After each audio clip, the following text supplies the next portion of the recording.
AAF Shifter tuning. Now that you're done with the basic installation of your AAF shifter, we've got to figure out where we would like it in relationship to the steering wheel when we're in the seat. You can have it straight up and down. It can be way over to one side. However you'd like to do it, fore and aft, all adjustable. As you find the perfect spot, we'll look at what the bottom side is going to look like as this is happening. This needs to be loose for this adjustment. Once you've got it in place, hold it there while your friend underneath can tighten the shift shaft. At this point, the shift shaft just needs to be tight enough so that you can row the car through the gears and make sure that it is where you want it to be. Go ahead and run it all the way through, making sure to check reverse gear, that everything engages good, and there's no challenge getting in any gear. Once you're happy with your pattern, you need to put it back into the neutral position and go down to the bottom where we can do a final tightening on the shift shaft. When we get to the shift shaft, we want to be able to tighten it just to the point where it's going to engage a gear and not any further. We don't want to over tighten the shift shaft. Next, we want to go to the neutral position centered on 3rd, 4th. And now we're going to tighten down our centering springs so that the shifter will want to return back here naturally. First, we're going to tighten both bolts coming in from the rear of the car. We'll then transition to tightening both of the bolts in the front of the car. Now we will tighten down both of the end caps. First the rear, then the front. We want to remove the slack evenly from each side of the end caps and then tighten them one at a time. Now we're going to move on to our 5th gear stop adjustment. The 5th gear stop is designed to make it so that the shifter has something solid when you're pushing all the way over to the right to bump up against. This keeps us from damaging the internals of the transmission. Put the transmission into 5th gear, push the stop all the way to the right with your finger. Once you've got it there, we want to tighten it down.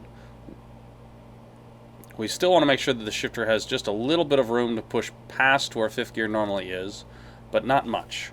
It's a pretty fine adjustment, but take your time making it. You can go in and out of 5th gear several times to make sure that you've got it just right.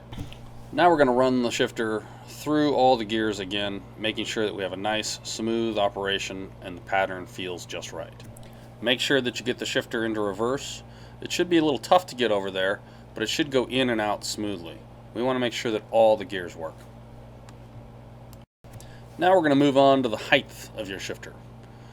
Now you've got to decide how high you would like to have the knob. We're going to start by pulling apart the shifter and selecting what shim we're going to want to put in there. To select the shim, loosen the shifter up. You can thread the shifter up and down on the main shaft and test which height you like the best. Once you have that height figured out, you can choose which one or a combination of the shims provided.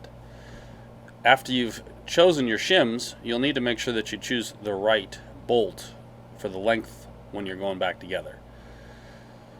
So put the shifter back together with the shims you've chosen, roll everything down, make sure you've got your bolt there so that the shims are centered in the top of the shifter. It's important that this bolt does not bottom out before getting tight. Make sure that you've got the right bolt for the shims you've selected. Then twist tight the main shaft and now tighten your bolt.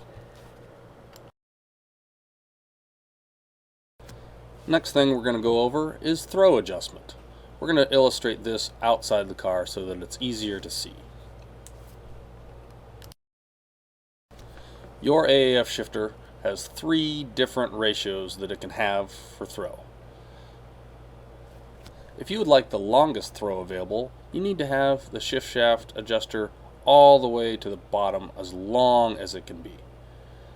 Once you install it, you want to make sure that everything fits smoothly and rotates fine. You want some grease maybe even on the end of this so that it stays nice and smooth.